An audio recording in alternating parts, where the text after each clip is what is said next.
Good day ma'am, good day mates. We are the group 6. I am Cadet Alam. So ang topic nga naka-assign sa mga is about foreign nationals and cultural minorities special concern. So the first is the Salam Police Center. So ang Salam Police Center was created during the administration of President Cory Macapagal Arroyo.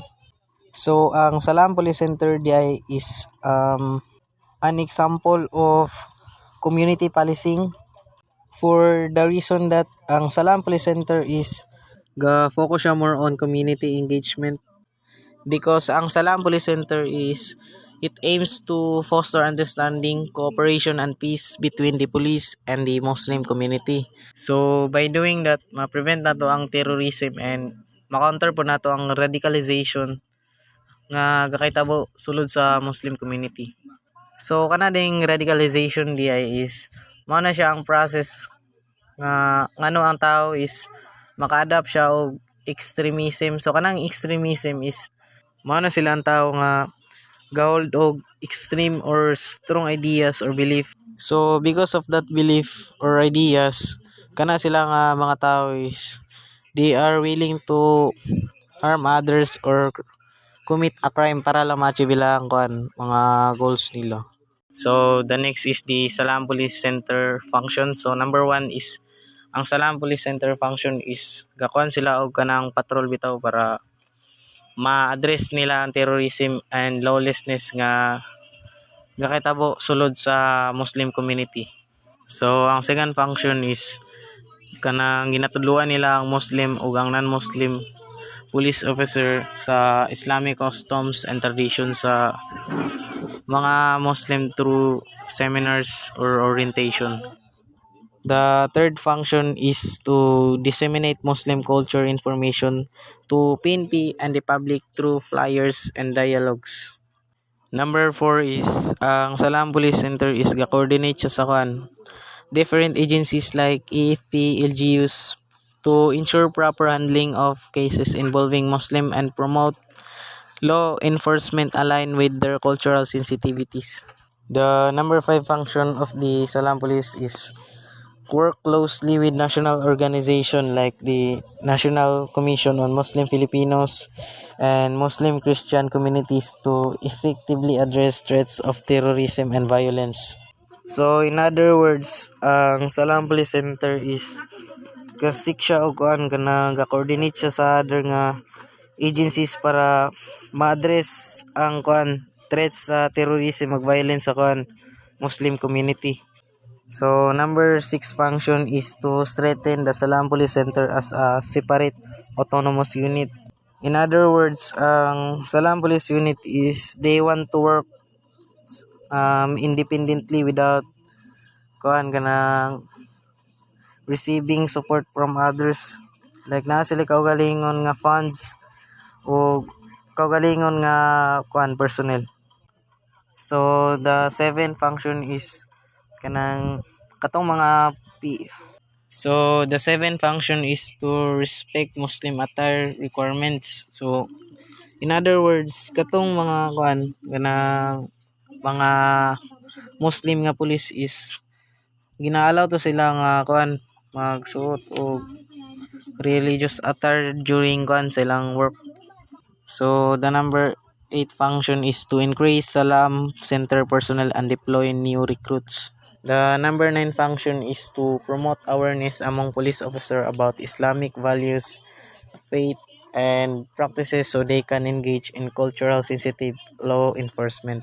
So number 10 function is to coordinate with the National Commission on Muslim Filipino to help personnel participate in religious pilgrimage like the Hajj when possible. So for example is kung naay kanang event like Ramadan is katong mga PNP personnel nga mga Muslim is ginakanto sila, ginatabangan to sila nga para participate ato nga nga event like pulihan bitaw sila sa ilang during nga duty. Next is the important terminologies. Number 1 is the Salam. Salam is an Arabic word which means peace or kalinaw. Salam Police refers to a Muslim police officer assigned at the Salam Police Center or Salam Division of DPCR. Sa Alam Police Center naman is the operating unit of the Saalam Police. Next is the Salaam Division. Salam Division is a operating division of DPCR under a Muslim officer which also undertakes staff function for DPCR. Mosque or masjid naman is kuan kana man sila ang kuan simbahan sa mga Muslim. Madrasa is the Islamic school of the Muslim. Man sila eskwelahan. Then imam naman is man sa tawag sa kuan kanang religious leader or pari. Next is the NCMF, refers to the National Commission on Muslim Filipino. Next is hijab, headscarf worn by Muslim women. Aura naman is a body part that must be covered. Next is the Sharia. Sharia is a Islamic religious law. Next is the Ummah. Ummah is a worldwide Muslim community. Next is the Halal. Halal is a things that are allowed or permissible in Islam, often used when referring to food, actions, and behavior. Ano siyang kuhan ka ng ginabawal. So the next is the Hajj. Hajj is a pilgrimage to Mecca. And the last one is the Eid. Eid is a major Muslim religious celebration. Ano siya ginatawag nga Eid al-Fitr o kuhan ka ng Eid al-Adha. In other words, ang tawagan ni sa kuan sa Muslim is kuan kanang ginatawag og kuan kanang sambayang or hari raya. So the next is the implementing guidelines and operation of SPC. So ang Salaam Police Center is a special unit or office under the Directorate for Police Community Relation, which performs staff function like providing administrational or operational support to the Salaam Police. And ang Salaam is kanang check nila ang activities sa sa Salaam Police kung pa align ba sila sa ilang missions or goals. So ang Salaam Police is kanay ilang mga activities or gina-implement ng mga activities or program is gina-report na nila sa director sa DPCR. So ang Salaam Police Center is maupod niyang operating unit sa Salaam Police. Next is the regular activities conducted by Salaam Police Center. So the first is the counter-radicalization and deradicalization training. Ang example is kanang training session for police kung saan nila pag-address o recognize ang radicalization kakahitabo sa Muslim community. The second one is the weekly radio program on Salaam Police Awareness and Islamic Culture. So isa po sa activities day sa Salaam Police Center is kanang mag-conduct sila radio program nga mag-discuss about sa Islamic culture for kanang dili lang para sa Salaam Police Awareness but also for the community, especially katong mga Catholic. So the third activities is the seminar regarding awareness of Muslim culture and practices for non-Muslim PNP personnel. So katoding mga katong Salaam Police nga, di ba ang Salaam Police is katong mga Muslim nga police, but napoy Salaam Police nga dili dili Muslim. So katong mga dili Muslim nga mga PNP personnel ginaseminar to sila about sa Muslim culture and practices for awareness. So ang ika-5 na activities is every week is ga-visit ang kanang Salaam Police to madrasas and mosques. Number 6 is monthly dialogue with Tablay, Imam Council of the Philippines and Ulama Council of the Philippines. So ginabuhat nila to build a strong relationship towards the Muslim communities. So number 7 activities is quarterly meeting with Muslim orders and Muslim Christian stakeholders for peace building and cooperation. So the 8th activities is quarterly meeting with Muslim women in connection with the protection of women and children against violence. So ang Salaam Police Center is dili lang di siya ga-focus sa pag-prevent sa terrorism inside the Muslim community o pag-counter sa radicalization. but they also protect the women and children against violence. So, ang ika-9 activity is weekly visitation to different madrasas to support school-based project for the Muslim youths.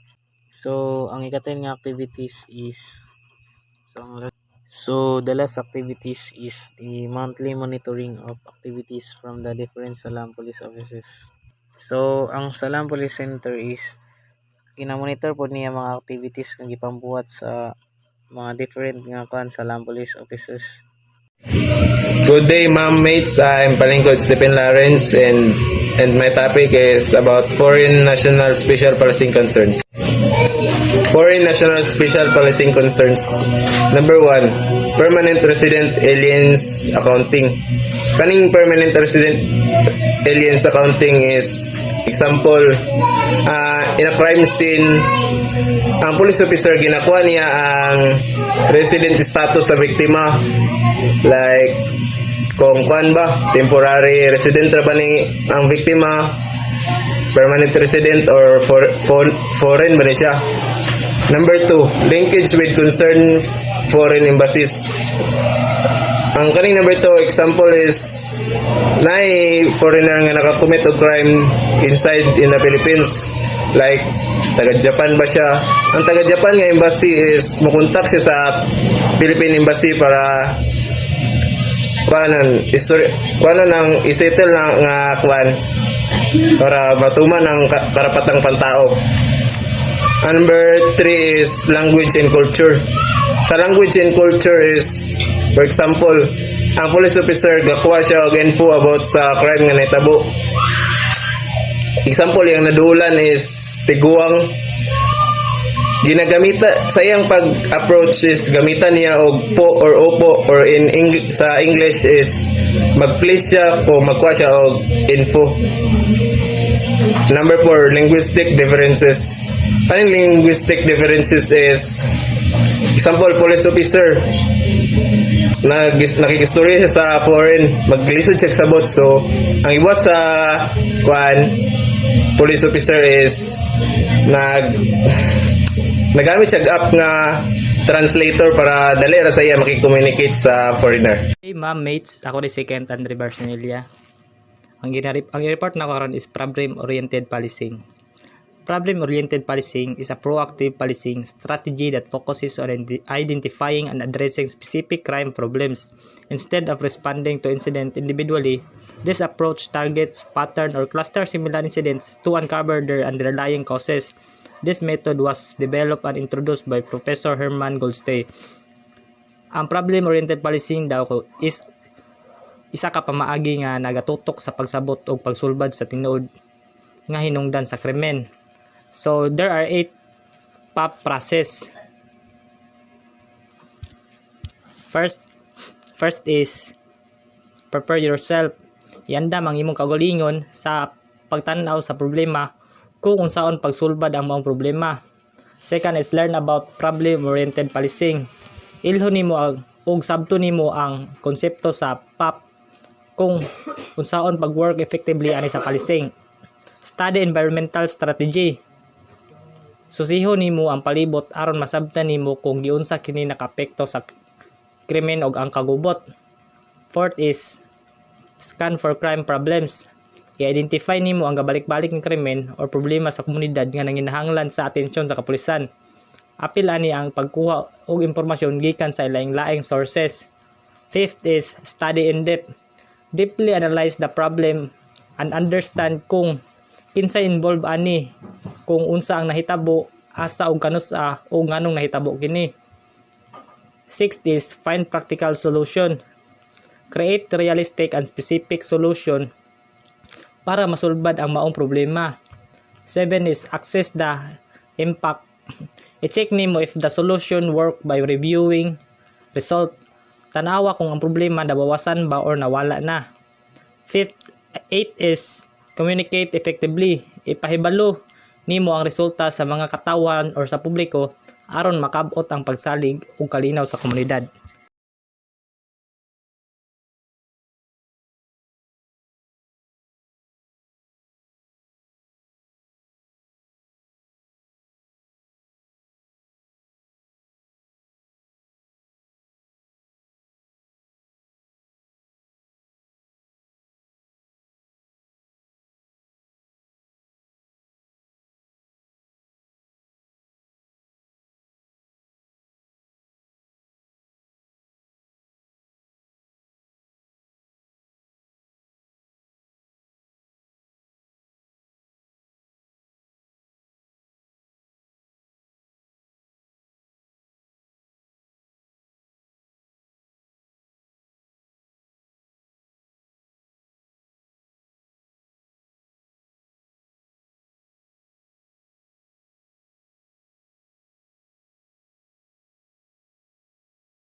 Good day, mom and mates. I'm Cadet Rachel Equation, and my topic for today is crime prevention, crime repression, and crime control.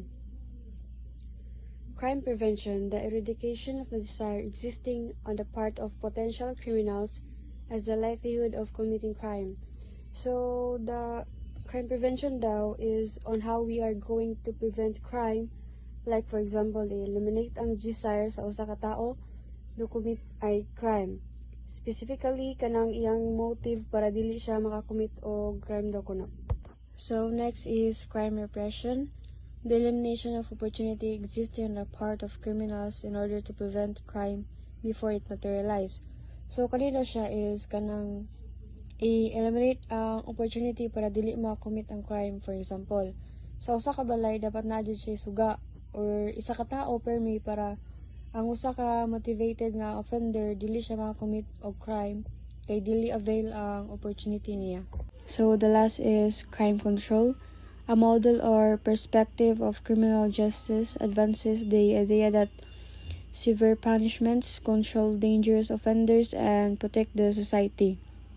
So kani daw crime control is unsa nato pag-control sa crime sa usa ka society or country. Like example, dapat na mga patrol or curfew sa lugar kay di ba kablota kita mga tao or kanang tao nga gusto mo commit og crime is makakuta lang silag mga patrol or police officer, madlok na sila. So if naay percent nga mga police officer sa usa ka lugar, mas makontrol nato ang crime.